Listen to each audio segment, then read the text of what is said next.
வணக்கம். Welcome to கதை திரட்டு. இந்த வீடியோல நம்ம என்ன கதை கேட்க போறோம்னா, எழுத்தாளர் PVR அவர்கள் எழுதிய வானமெல்லாம் ஆசை காற்றாடி கதையின் முதல் பகுதி. நம்ம சேனலை இதுவரைக்கும் சப்ஸ்கிரைப் பண்ணாதவங்க சப்ஸ்கிரைப் பண்ணுங்க. பக்கத்தில் இருக்கிற பெல் ஐகானை கிளிக் பண்ணி ஆல்ங்கிற ஆப்ஷனை ப்ரெஸ் பண்ணுங்க. ஸோ தட் நான் போடுற கதைகளை உடனுக்குடனே நீங்க கேட்கலாம்.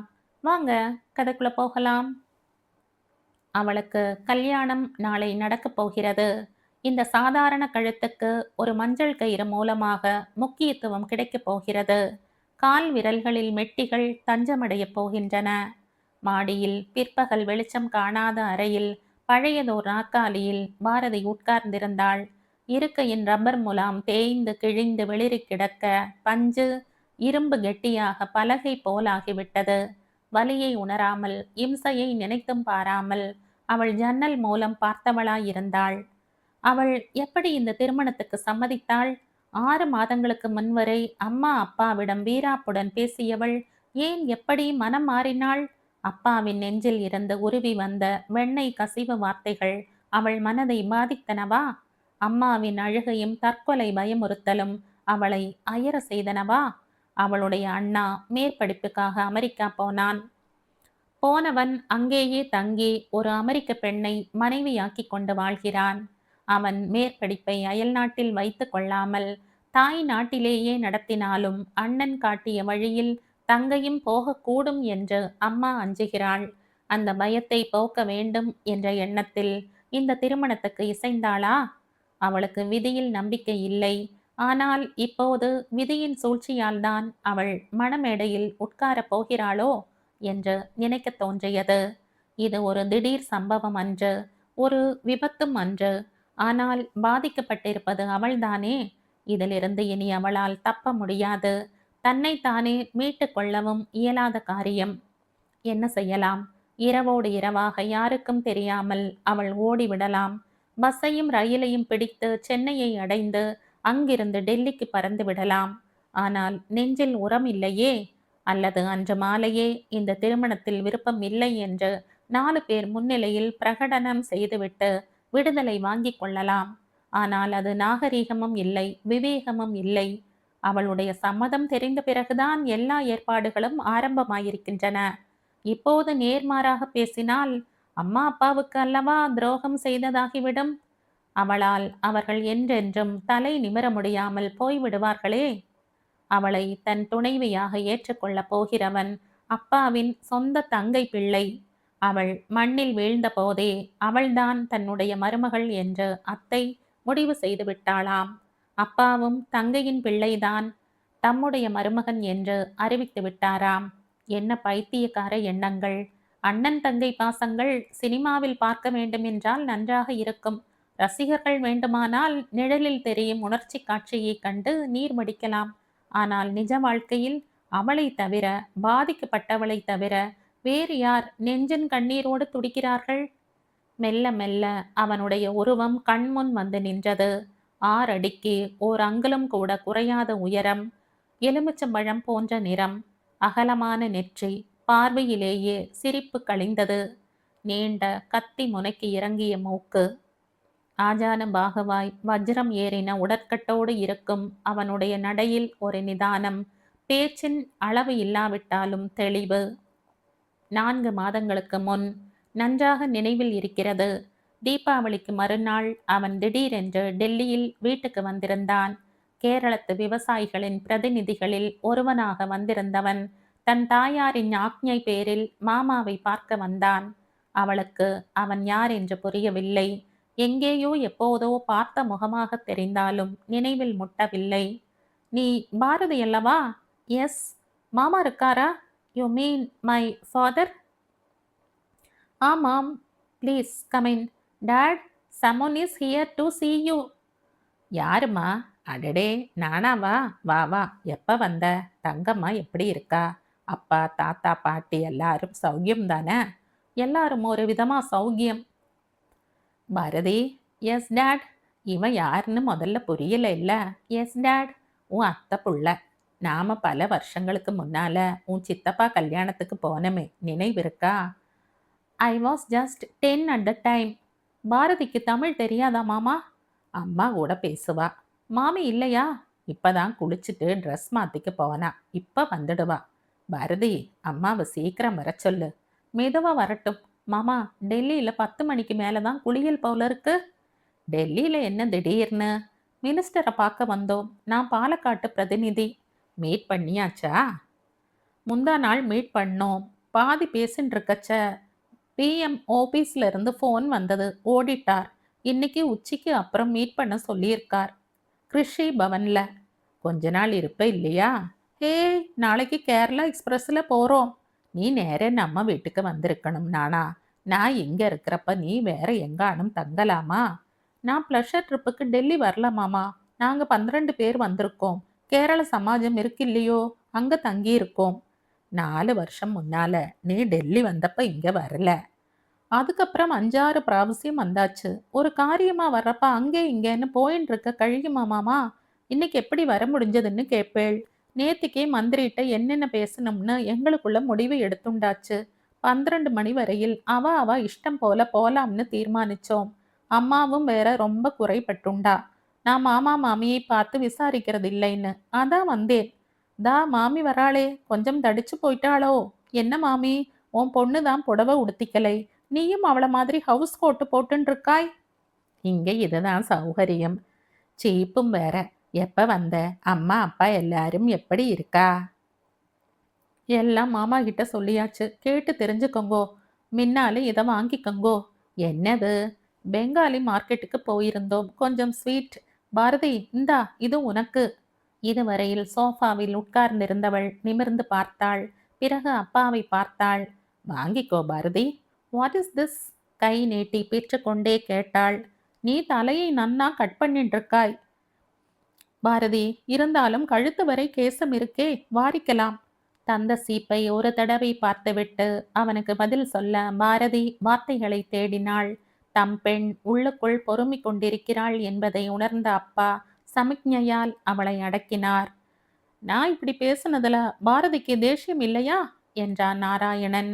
அதெல்லாம் ஒண்ணும் இல்ல என்று அம்மா சமாளித்தாள். சுசீலா, மணி 11 அடிக்க போறது. சமையல் ரெடிதானே? சமையலை முடிச்சுட்டு தான் குளிக்கவே போனேன். வா நானா, சாப்பிடலாம். ஹே, நான் சாப்பிட வரலை. நாங்கள் எல்லாம் 12 மணிக்கு மேல ஒன்னா உட்கார்ந்து சாப்பிட்றதா இருக்கோம். நான் புறப்படுறேன். என்ன அவசரம் நானா? இரு போகலாம். நான் என் கார்ல கொண்டு விடுறேன். அவசியம் இல்ல மாமா. கிட்டக்க பஸ் ஸ்டாப் இருக்கு. நான் போய்க்கிறேன். நான் வரேன் மாமி. வரேன் பாரதி. நாராயணன் எழுந்தான். ஒரு வாய் காஃபி குடிச்சா அது சோத்தை அடைக்கும். மாமா மாமி 2 பேரும் சேர்ந்து நில்லுங்கோ. நமஸ்காரம் பண்ணிடுறேன். பரவாயில்ல நானா. நமஸ்காரம் எல்லாம் ஒன்றும் வேண்டாம் நானா. எங்க ஆசீர்வாதங்கள் எப்போதும் உனக்கு உண்டு. இப்படி சொன்னா நான் விட்டுட மாட்டேன். நில்லுங்கோ. நின்றார்கள். சாஷ்டாங்கமாக விழுந்து நமஸ்கரித்து எழுந்த நாராயணன் சிரித்தான். எல்லாருக்கும் போயிட்டு வரேன். ஒரு நிமிஷம் நானா. என்ன மாமா? வெறும் கதர் வேஷ்டியும் ஜிப்பாவுமா டெல்லிக்கு வந்திருக்க. ஒரு ஸ்வெட்டர் போட்டுக்கோ. இரு தரேன். ஏய், ஸ்வெட்டர் ஒன்றும் அவசியம் இல்லை மாமா. நான் வரேன். பாரதியை பார்த்தான், சிரித்தான். நீ ரொம்ப மாடர்னா இருக்க பாரதி. தோஷம் இல்லை. ஆனா அதுக்காக சலூன்ல கேசத்தை கட் பண்ணி கண்டாம். நெத்தியில ஒரு குங்குமம் போட்டு இருந்தா முகம் லட்சணமா இருக்கும். பாரதிக்கு கோபம் தலைக்கேறியது. ஆனால் எப்படி எதிர்த்து பேசுவது? அப்பாவின் தங்கை பிள்ளை கிராமத்து நாகரீகத்தில் பேசுகிறான். நாராயணன் வெளியேறிய பிறகு சந்திரமௌலி நல்ல பிள்ளை என்றார். நம்மை நமஸ்காரம் பண்ண தோணித்தே அவனுக்கு. இந்த காலத்துல இப்படிப்பட்ட பிள்ளைகள் எங்கே இருக்கிறார்கள்? அவனோட இன்னொரு பண்பையும் கவனிச்சியா சுசீலா? என்ன? நம்ம பரத்தை பத்தி ஒரு வார்த்தை விசாரிக்கல. நம்ம மனசு கஷ்டப்படக்கூடாதுன்னு. நானாவுக்கு தெரியும் இல்லையா? பரத்தோர் அமெரிக்காக்காரியை கல்யாணம் செய்து கொண்டது. நன்னா தெரியும். இவன் போன வருஷம் அமெரிக்கா போயிருந்த போது அங்க அவர்களை சந்தித்திருக்கிறான். பரத் ஒரு தடவை போன்ல பேசினப்ப சொன்னான்.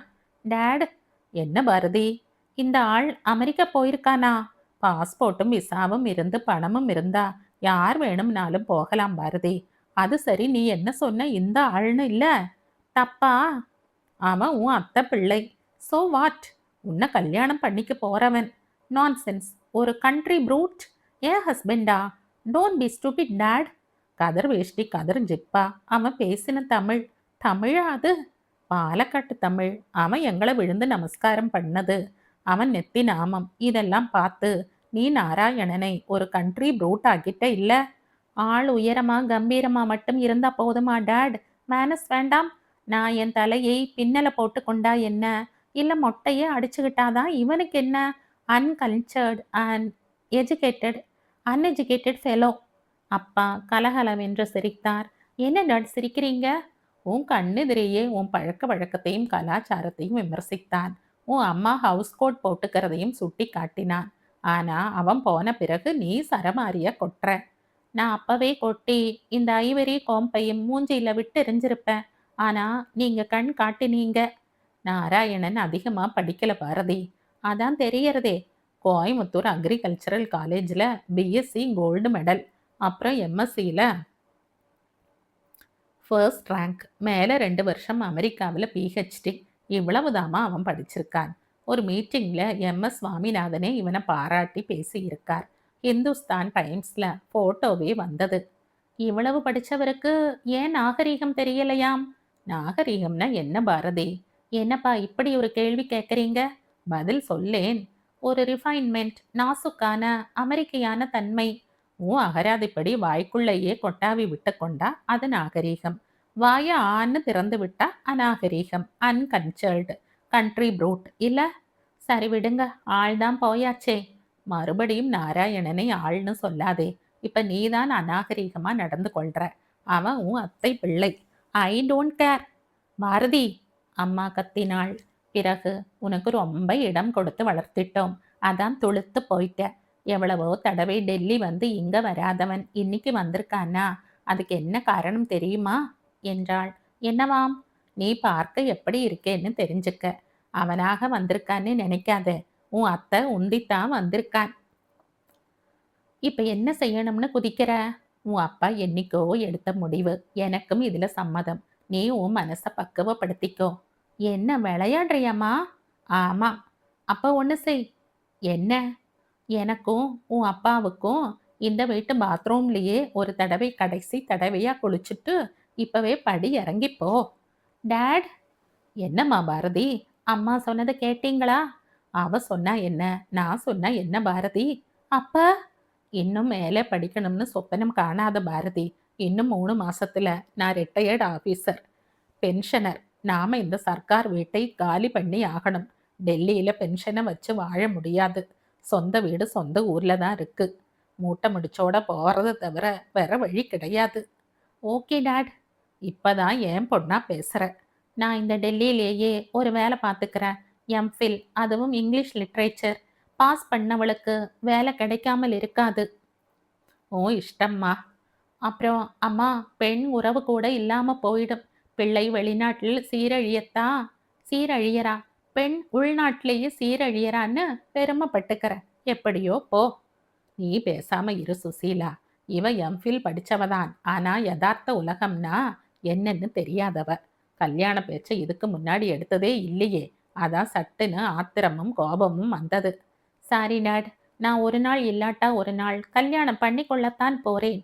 ஆனா இன்னைக்கு வந்த ஆள, சாரி, நாராயணனை அல்ல. நாராயணனை தவிர எந்த பிள்ளையும் நான் வரனா பார்க்க மாட்டேன் பாரதி என்றாள் சுசீலா. உன் அம்மா போற வழியில தான் நானும் போவேன். I don't like him. உன்னை மட்டும் அவனுக்கு பிடிச்சிருக்கும்னு நினைக்கிறையா?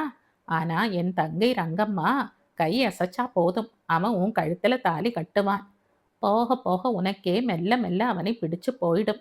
அவர் இன்னும் வீடு திரும்பலையே, எப்ப வருவார்னு ஏங்கற நாளும் பிறக்கும். திடீரென்ற தன் உடம்பை யாரோ உலுக்குவதை பாரதி உணர்ந்தாள். என்னடி, சேர்லயே உட்கார்ந்து தூங்கிட்டு இருக்கியா? என்னம்மா வேணும்? கீழே உறவுக்காரங்கள் எல்லாம் உட்கார்ந்துருக்கா. உன் பெரியம்மா, சித்தி, அப்புறம் மாமா, மாமி எல்லாரும் உன்னை பார்க்கணும்னு சொல்றா. என்னை கொஞ்சம் தனியா இருக்க விடுமா? பிள்ளை வீட்டுக்காரா வர நேரம் ஆயிட்டது. பஸ்லையும் கார்லையும் வரப்போறா. நீ இப்ப வா. அம்மா ப்ளீஸ், கொஞ்ச நேரம் பொறுத்து வர. நீ இப்ப போ. மணி இப்பவே 11:15. 12க்குள்ள அவங்க வந்துடுவாங்க. வரட்டும், இப்ப நீ போ.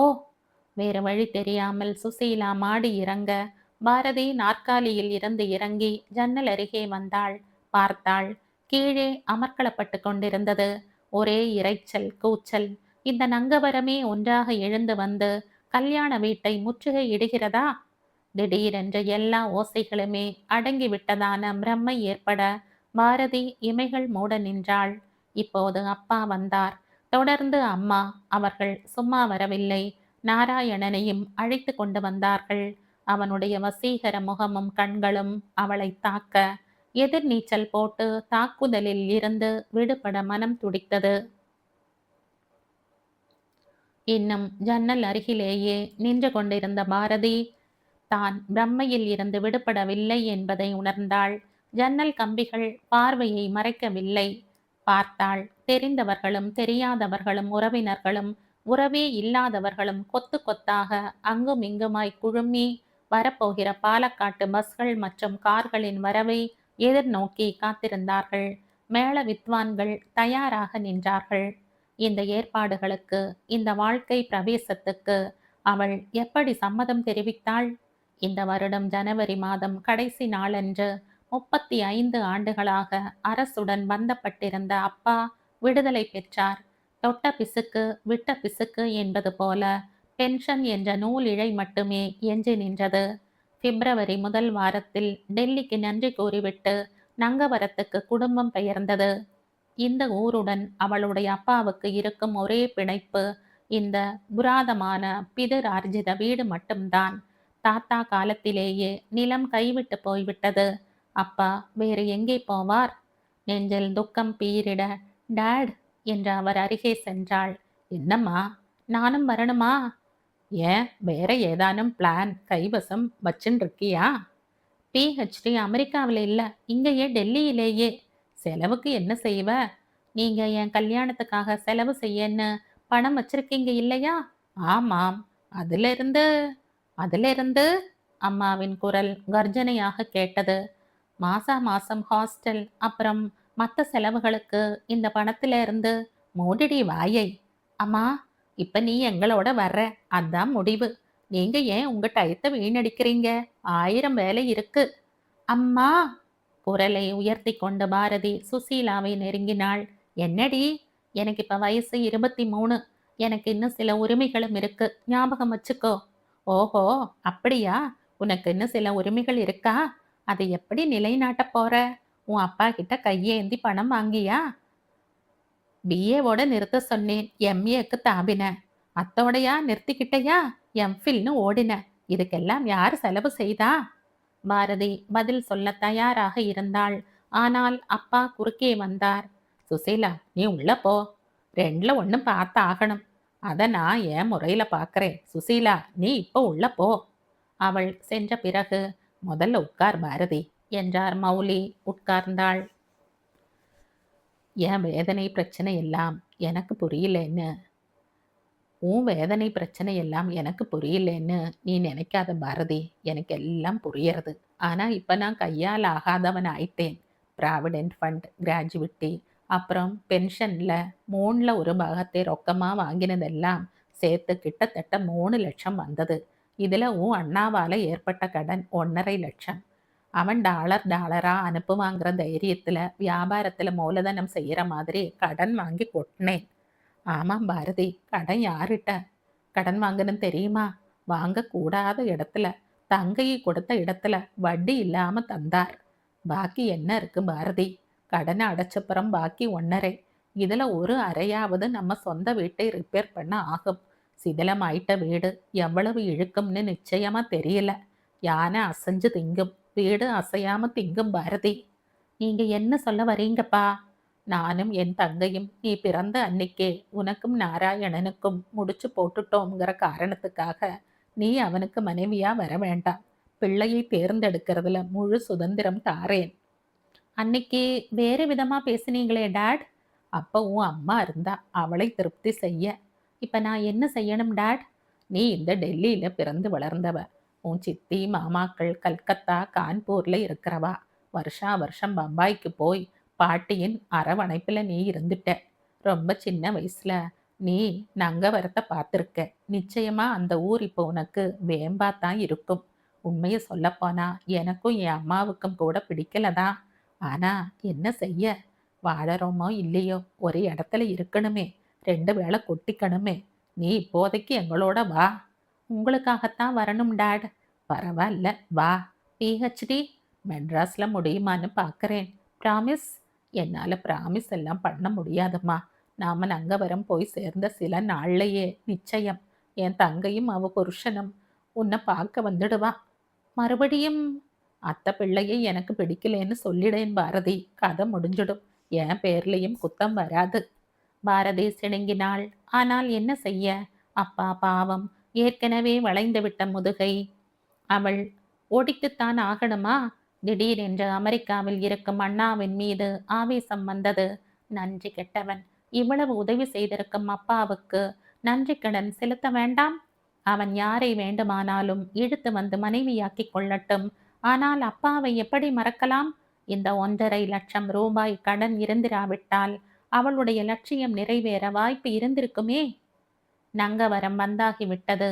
ஊரில் உள்ளவர்களில் பெரும்பாலானோர் ஞாதிகள் என்றாலும் நெடுநாளாக தொடர்பு இல்லாததால் அப்பாவுக்கே ஊர் முகம் தெளிவில்லாமல் தெரிந்தது.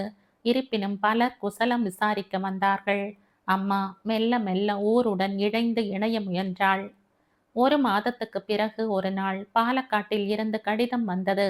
அந்த வாரத்து வெள்ளிக்கிழமை பிற்பகல் 1 மணி அளவில் அத்தையும் அவளுடைய கணவரும் வரப்போகிறார்கள். நாராயணனும் உடன் வருகிறான். பாரதி தன் மனதை ஏற்கனவே திடப்படுத்தி கொண்டாகிவிட்டது. பண்புடன் அம்மா அப்பா மானம் போகாமல் அவள் நடந்து கொள்வாள். பார்த்த நினைவு இல்லாத அத்தைக்கும் அவளுடைய கணவருக்கும் மரியாதை கொடுப்பாள். நாராயணனிடம் இயல்பான இன்முகத்துடன் பேசுவாள். கடைசியில் கடைசியில் தன் முடிவை வெளியிடுவாள். அதன் பிறகு யார் எவ்வாறெல்லாம் அதிர்ந்து போனால் அவளுக்கு என்ன? வெள்ளிக்கிழமை வந்தது. பிற்பகல் வந்தது. 1 மணிக்கு இன்னும் 5 நிமிடங்கள் இருக்கும்போது வெள்ளை நிற மாருதியும் வந்தது. வாசல் வராந்தாவுக்கும் பக்கத்தில் இருக்கும் அறையில் நின்று சற்றே ஜன்னல் திரையை விலக்கி பார்த்தாள். முதலில் அத்தை இறங்கினாள். நாராயணனுடைய அம்மாவா இவள்? 20 வயதில் பெற்றிருந்தால் கூட வயது 48 இருக்க வேண்டுமே.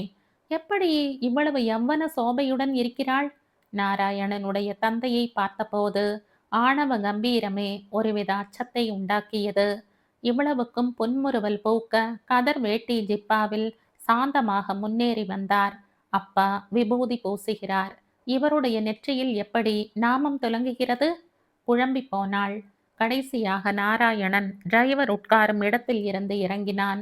உள்ளே கை நீட்டி எதையோ இழுத்தான். ஒரு பெரிய பை. டெல்லியில் பார்த்த அதே முகம், அதே பொன்முறுவல், நடையில் அதே நிதானம். திடீரென்று அவனுடைய நையாண்டி நினைவுக்கு வந்தது. தந்த சீப்பு தலையை வாரியது. உள்ளே இருந்து அம்மா குரல் கொடுத்தாள். பாரதி, இங்க வா. அம்மாவின் அதிகார நச்சரிப்பில் அவள் புடவை உடுத்தியிருந்தாள். சற்று இம்சையாக கூட இருந்தது.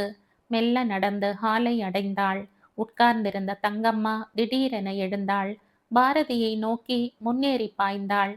நான் தாண்டி பாரதி, உன் அத்தை தங்கம்மா. நீ சின்ன பொண்ணா இருந்தப்ப ஒரு கல்யாணத்துல பார்த்தேன். அப்புறம் நானும் இவரும் ஒரு தடவை டெல்லியில பார்த்தோம். அப்புறம் இன்னைக்குத்தான். அண்ணா, உன் பொண் தங்க விக்கிரகம் மாதிரி இருக்காள்டா. நான் தான் பொண்ணே. உன் அத்தின் பேர் தெரியும் இல்லையா? ஈஸ்வரன். ஈச்சான்னு ஊர்ல கூப்பிடுவா. குழந்தை, அதான் என் பிள்ளை. இந்த நானா சொன்னான், உன்னை 4-5 மாசம் முன்னால பார்த்தேன்னு. நீ நன்னா அழகா இருக்காய் நான். ஆனா அவன் ஒன்ன சொல்லலை. எதை ஈச்சா என்றார் மௌலி. நீ பேசாம இருடா. நான் இப்ப உங்கிட்டையா பேசின்னு இருக்கேன். சோத்தியம் கேட்க வேண்டியவள் அவள்டா. சோத்தியம்னா கேள்வின்னு அர்த்தம் பாரதி என்றாள் தங்கம்மா. ஆனால் பாரதி வாய் திறக்கவில்லை. ஈஸ்வரனே தொடர்ந்தார். நீ உன் தலையை பண்ணின்னு இருக்காய். எப்படி பூச்சூட்டிப்பாய்? இந்த காலத்தில் எத்தனையோ பெண்கள் தலைமயிரை இப்படி வெட்டி குறைச்சுக்கிறா. இதுல ஒன்றும் தப்பில்லை என்றாள் தங்கம்மா. ஆரடி தப்புன்னா தங்கம், இவன் நம்ம கிட்ட சொல்லலைன்னு தானே சொன்னேன் சுசீலா. தாகமா இருக்கு, கொஞ்சம் வெள்ளம் கொண்டா. பிளாஸ்கில் சக்கோளம் இருக்கு, சுக்கோளம் இருக்கு. சுக்கு இல்லாத நங்கவரம் வெள்ளத்தை குடிச்சு பார்க்குறேன்டி தங்கம். சுசீலா உள்ளே போய் வந்தாள். கோந்த, நீ நிற்கிறாயின்னு அவளும் நிற்கிறா. உட்காரு. பாரதி, அதனால நிக்கலப்பா. பின்ன என்னடா காரணம்? இங்க இருந்து எப்போ உள்ள போகலாம்னு காத்துன்னு இருக்கா. பொண்ணே, குழந்தை சொல்றத கேட்டையா? நீ என்னைக்கு பிறந்தையோ அன்னைக்கு நீ தான் என் மாட்டு பொண்ணுன்னு உன் அப்பா அம்மா கிட்ட நான் சொல்லியாச்சு. அண்ணா மன்னியும் சம்மதிச்சாச்சு. சரிதானே மன்னி? ஆமாம் என்ற சுசீலா. வர்ற வழியிலேயே சாப்பிட்டாச்சா? இல்ல என்று இழுத்தாள். புளியஞ்சாதமும் தயிர் சாதமும் கட்டிண்டு வந்தோம். கரூர்ல சாப்பிட்டோம் என்ற தங்கம்மா. உன்னை அளவுக்கு மீறி புகழறேன்னு நினைக்காத பாரதி. நீ நல்ல சிகப்பா உசரமா மூக்கும் மொழியுமா அழகாத்தான் இருக்க. நீ எம்ஃபில் படிச்சிருக்கேன்னு நானா சொன்னான் என்றாள். அத்தையின் அன்பின் உண்மையை பவித்திரத்தை பாரதியால் உணர முடிந்தது. பேசிண்டே நிற்காத தங்கம். பாரதி, உனக்கு பாடத் தெரியுமோ? தெரியாது. சமைக்க தெரியுமோ? தெரியாது. பாட்டை நீங்க சொல்லிக் கொடுங்கோ. இல்லாட்டா நானா சொல்லிக் கொடுக்கட்டும். நான் இவளுக்கு சமையல் கற்றுக் கொடுக்கிறேன். ஆத்திலேயே மாட்டு பொண்ணுக்கு ஸ்கூலா என்றார் ஈஸ்வரன். பிறகு, கோந்தே, நீ ஒரு பிராவசியம் இவள டெல்லியில பார்த்திருக்காய். இருந்தாலும் தோஷம் இல்லை. இன்னொருக்கா நன்னா பார்த்துக்கோ. பாரதி, நீயும் பாரு, வெக்கப்படாதே என்றார். அப்பா, என்னடா கோந்தே, ஒருத்தரை ஒருத்தர் பார்த்துண்டா என்ன கிடைக்க போறது? நான் இவளை கல்யாணம் கழிச்சுக்கிறதா இல்லை. தங்கம்மா, மௌலி மற்றும் சுசீலா அயர்ந்து போனார்கள். பாரதி திகைத்து போனாள். இப்படி ஒரு மாற்றத்தை எதிர்பாராத ஈஸ்வரன் மட்டும் திடுக்கிடவில்லை. பின்ன எந்துக்கு இந்தைக்கு இங்க வந்தோம்? நீங்க வரணும்னேள். நீதான் ஒருக்க பார்த்திருக்காயே, ஊர்லயே சொல்லியிருக்கலாமே. பாரதிக்கு நான் புருஷனா வந்தா அவ சுகப்பட மாட்டாப்பா. மனசு கஷ்டப்பட்டு கொண்டே அவன் அம்மாத்துல வாழணும். அது அவசியமா? எதை வச்சுண்டு நீ அப்படி சொல்ற என்றாள் தங்கம்மா. அவ லிட்ரேச்சர்ல எம்ஃபில், யார் கண்டா பிஹெச்டி பண்ணணுங்கிற ஆசை இருக்கும். நான் உன் அம்மா கெமிஸ்ட்ரியில் பிஎஸ்சி எம்எஸ்சி படிக்கணும்னு ஆசைப்பட்டேன். முடிஞ்சதா? மனையில உட்கார வச்சா இப்ப நான் மனசு கஷ்டப்பட்டுண்டா இருக்கேன். அது எனக்கு தெரியாதும்மா. பாரதி டெல்லியில பிறந்து வளர்ந்தவ. சல்வார் கமீஸ், சுடிதார் பேண்ட், மிடி, மேக்சின் எல்லாம் போட்டு பழகினவள். அவளுக்கு சொந்தமா ஒரு புடவை இருக்காங்கிறதே சந்தேகம். வீட்டில் ஹவுஸ் கோட்டு தான் போட்டுப்பா. நம்ம ஊர்லேயும் தான் எத்தனையோ பொண்கள் ஹவுஸ் கோட் போட்டுக்கிறா. சல்வார் கமீஸ் போட்டுண்டு காலேஜ் போறா. நீ என்ன சொன்னாலும் ஒத்து வராதுமா. இவளோட நாகரிகத்துல முங்கி எழுந்த பிள்ளைதான் சரிப்பட்டு வரும். என்ன நானா இப்படி ஒரு குண்டை தூக்கி போடுற என்றாள் சுசீலா. பாரதியின் திக் பிரம்மை இன்னும் அடங்கவில்லை. இதன் மத்தியிலும் ஒரு புது அபிப்பிராயம் நாராயணனை பற்றி எழுந்தது. அவளுடைய மனதை அவன் போட்டோ பிடித்து வைத்து இப்போது எல்லோருக்கும் காட்டுகிறான். திடீரென்று அவளையும் அறியாமல் அவன் மீது இதுவரை உணர்ந்தறியாத, அவளுக்கே இனம் தெரியாத அன்பும் அபிமானமும் மரியாதையும் உண்டாயின. திடீரென்று ஈஸ்வரன் பேசினார். இங்க வா பாரதி, இவன் என்னென்னமோ சொல்றான், அதெல்லாம் சரியா? ஆமா மத்திம்பேர், உனக்கு லிட்ரேச்சர்ல டாக்டர் பட்டம் வாங்கணும்னு ஆசை இருக்கு இல்லையா? பாரதி தலையாட்டினாள். பாலக்காட்டுல இருந்து ஒரு வண்டி ஏறினா 3 மணிக்கூர்ல கோழிக்கூடு வரும். அங்க ஒரு யூனிவர்சிட்டி இருக்கு. இன்னொரு வண்டி ஏறினா அதே 3 மணிக்கூர்ல எர்ணாகுளம் வரும். அங்க கொச்சி யூனிவர்சிட்டி இருக்கு. அப்பா, போகாத ஊருக்கு வழி தேடாதீங்கோ. அவளுக்கு இஷ்டமில்லாத விஷயத்துல நாம தலை நீட்டண்டாம். டே கோந்தே, நான் ஒன்று கேட்குறேன், பதில் சொல்லு. கேளுங்கோ. இவ சரின்னா நீயும் சரியா? சரின்னு பாரதி சொல்ல மாட்டா. சோத்தியம் அது இல்லை. அவ சரின்னா நீ சரியா? அவ சரின்னு சொல்லட்டும், அப்புறம் சொல்றேன். இது விதண்டாவாதம். பக்கத்து அறைக்கு சென்று சுசீலா பாரதியை தனியே அழைத்து, நீ சரின்னு சொல்லு பாரதி. நிச்சயமா உன் ஆசையும் நிறைவேறும். ஒரு கோடீஸ்வரன் வீட்டு சௌகரியங்களும் கிடைக்கும். நாராயணனும் ராஜா மாதிரி இருக்கான் என்றாள். கூடவே வந்த மௌலி, என் மானத்தை நீதான் காப்பாத்தணும் பாரதி. ஈஸ்வரனுடைய மனசு தாராளமான மனசு. அவரும் இங்கிலீஷ் லிட்டரேச்சர்ல எம்ஏ லயோலா காலேஜில் படித்தவர் என்றார். அம்மாவையும் அப்பாவையும் மாறி மாறி பார்த்துவிட்டு பாரதி திடீரென்று ஒரு முடிவுக்கு வந்தாள். இத்தனை மாதங்களாக அவள் உறுதியுடன் எடுத்த முடிவு ஒரு கண நேரத்தில் தகர்ந்து போய்விட்டது. மீண்டும் மூவரும் கூடத்துக்கு வந்தார்கள். என்னடா மௌலி, உன் பொண்ணு காதை கடிச்சியா? கடிக்கல. மிரட்டினாயாக்கும்? இல்லை. பின்ன வார்த்தையால மயக்கினியோ? இப்ப அவன் முகத்துல ஒரு புது பிரசன்னம் இருக்கு என்ற ஈஸ்வரன், பாரதி மனசுல உள்ளத சொல்லு என்றார். பாரதி ஈஸ்வரனை பார்க்கவில்லை, நாராயணனை பார்க்கவில்லை. மாமி தங்கம்மாவை பார்த்தாள். சற்றே முறுவலித்தாள். சம்மதம் மாமி, முணுமுணுத்தாள். மறுகணம் தங்கம்மா அவளை அணைத்து கொண்டாள். தங்கம், அவளுக்கு வலிக்க போறது. டேய் கோந்தே, நீ இப்ப என்ன சொல்ற? இனிமே சொல்றதுக்கு என்ன இருக்குப்பா? நான் பாரதியை வான் பண்ணப்புறமும் அவ சரின்னா எனக்கு என்ன?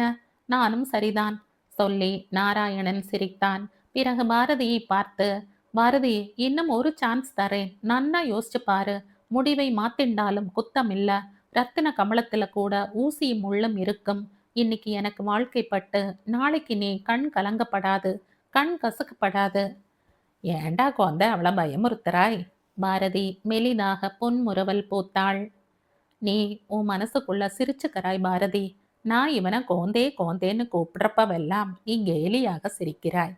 எங்க ஊர்ல மூத்த பிள்ளையை குழந்தே குழந்தேன்னு தான் கூப்பிடுவோம். அது கோந்தேன்னு ஆச்சு. சாவின்னு சொல்றேன். அது தமிழ் இல்லை, திறவுகோல். தாழ்கோல்ங்கிறது தான் தமிழ். நாங்க தாழ்கோல்னு சொல்ல ஆரம்பிச்சா இப்ப கோல்னு ஆயிடுத்து என்றார் ஈஸ்வரன். அத்திம்பேர், நான் அதுக்கு சிரிக்கல. பின்ன என்னோட கண் அவ்வளவு சீக்கிரம் கலங்காதுன்னு உங்க பிள்ளைக்கு தெரியாம இருக்கேன்னு தான் உள்ளூர சிரிச்சேன். என் பிள்ளை பத்தி உனக்கு தெரியாது. அவன் பாறாங்கல்லையும் மழை வைப்பான். ஆறாவது பொய் சொன்னா ஏமாத்தினா நானாவோட சுரூபமே மாறிடும். இப்ப நீங்க தான் அப்பா பாரதியை பயமுறுத்துறேள். திடீரென்ற நாதசுரம் கேட்டது. தவிலோசை காதை பளார் என்று அறைந்தது. பாரதி ஜன்னல் அழிகள் மூலம் பார்த்தாள். வீட்டின் எதிரே வீதியின் நட்ட நடுவே கார்களும் பஸ்களும் ஒன்றன் பின் ஒன்றாய் நின்று கொண்டிருந்தன. பாரதி நாராயணனை தேடினாள். கிடைக்கவில்லை. ஒரு காரில் இருந்து ஈஸ்வரனும் அத்தை தங்கம்மாவும் இறங்க அவர்களை தொடர்ந்து ஒரு வயது முதிர்ந்த தம்பதி இளமை துடுக்கோடு இறங்கினார்கள். கார்கள் காலியாக காலியாக அவை நகர்ந்து முன்னேறின. பஸ்கள் அவிழ்ந்துவிடும் கூட்டத்தினுள் ஊடுருவி பார்த்தாள். திடீரென்று நாராயணன் விஸ்வரூபமாக தெரிந்தான். இந்த கதையின் தொடர்ச்சியை அடுத்த பதிவில் கேட்கலாம். நன்றி.